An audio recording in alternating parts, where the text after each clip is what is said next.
আলাইকুম। বিদেশে আসার সময় অনেকে অনেক কিছু নিয়ে আসে। আমি একটা আকাম করছি। আকামটা হচ্ছে কতগুলা কলার ফুল, ড্রাগনের ডাল আর হচ্ছে কাডলের বিচি, আমের বড়া এটি লইয়া আইছি। গরম কি এর মধ্যে লাগাই কতগুলা বালতি সংগ্রহ করে বালতির মধ্যে বীজগুলা লাগাইছি আর কলার ফুলগুলা লাগাইছি। আলহামদুলিল্লাহ আজকে দেখাবো আপনাদের এই ফুল আর বিচিগুলা কেমনে জ্বালাইতেছে। কিন্তু দুর্ভাগ্যের বিষয় যে রৌদ্রের তাপমাত্রা কেমনে যে টিহাই রাখি এটাই হচ্ছে বড় মুসিবতের বিষয়। আপনাদের কাছে যদি এরকম কোনো সলিউশন থাকে অবশ্যই আমার দিবেন, যে আমার গাছগুলা যেন ইনশাল্লাহ বড় করতে পারি আর আপনাদের কাছে যেন এই গাছগুলার ছবি দিতে পারি। তো দেখেন আমার গাছগুলা হচ্ছে কাডলের বিচি লাগাইছি, কাডলের বিচিগুলা ফাটতাছে আলহামদুলিল্লাহ। এটি হচ্ছে ফাপ্পার বিচি লাগাইছি আলহামদুলিল্লাহ।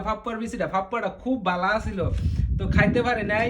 বাস কতগুলা দানা লই আইছি, দানাগুলো এনে লাগাইছি আলহামদুলিল্লাহ। দানাগুলা দেখছেন কি সুন্দর করে একবারে পরিপূর্ণভাবে জ্বালাইছে।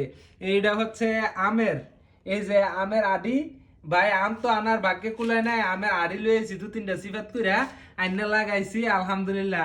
আমের আডিগুলা জ্বালাইছে, কারণ আমি যেন জামু এনে আমি চাই যে গাছ লই আমি থাকি। তো এই যে কলার ফল ভাই যে অবস্থা হয়েছিল দেখেন, কলার ফুলগুলা চিন্তা করছি বাঁচতই না যেমন হোক আল্লাহর রহমতে টিহাইয়া তুলছি। এই যে দেখেন কি সুন্দর হয়েছে আলহামদুলিল্লাহ। দোয়া করবেন সবাই যে আমার গাছগুলা যেন বড় হয়, বড় হইলে যেন আপনারা দেখ এই যে এটা হচ্ছে লাউয়ের বিচি লাগাইছি আলহামদুলিল্লাহ। হাজারি লাউ ভাই যদি হয় আল্লাহ দেয়। এই যে লেম্বু ভাই, এটা হচ্ছে লেম্বু অনেক জায়গায় কয়, আমি লেম্বু কই। তো এই লেম্বু তো আনতে পারি নাই, কতগুলা বীজ লয়েছি আলহামদুলিল্লাহ। এটি আবার কাগজি লেবু।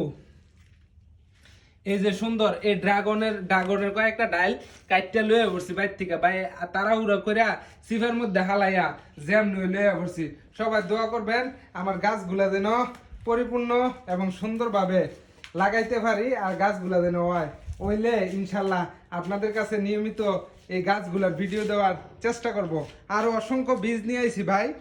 প্রচন্ড তাপমাত্রা, রৌদ্রটা কমলেই যখন ঠান্ডাটা পড়ব, শীতটা আইব, তখন ইনশাল্লাহ আমি এই সবজিগুলা লাগামু আর আপনাদের কাছে নিয়মিত ভিডিওগুলা দেবো। এগুলা তো আনার সময় আনছি, এখন লাগানোর সময় লাগাইছি। জ্বালানোর কাম এটি কিন্তু জ্বালাইছে, কিন্তু যে তাপমাত্রা ভাই, তাপমাত্রার মধ্যে এটি টিহে রাখতে পারবো কিনা এই চিন্তাই বাঁচতাছি না। তো চিন্তা করছি সামনে আপনাদের দেখাই, এই যে সামনে একটা সাফরা তৈরি করছি ভাই, এই যে সামনে একটা সাফরা তৈরি করছি। আশা করি এই সাফরার ভিতরে আমার গাছগুলা সিরিয়াল ভাবে লাগামু ভাই। এনে আগে আসফাল্ট, বুঝছেন, এনে আগে আসফাল্ট। তো চিন্তা করছি যে এই আশের জায়গাটাতে আমি এবার গাছ রোপণ করব, বিভিন্ন প্রজাতির গাছ লাগাবো। এই গাছগুলা সাফরাটার ভিতরে লাগাবো ভাই। সবাই একটু দোয়া করবেন। আর দেখেন এই যে ট্রাক্টর এমন কথা কইয়া আজকে 3 দিন যাবত ট্রাক্টর আমার ঘুরাইতেছে ভাই। যদি ট্রাক্টরটা আইয়ে এই কিছু জৈব সার আছে, এই জৈব সারগুলো ছিটাই মিটাই দিয়ে রাখছি আলহামদুলিল্লাহ।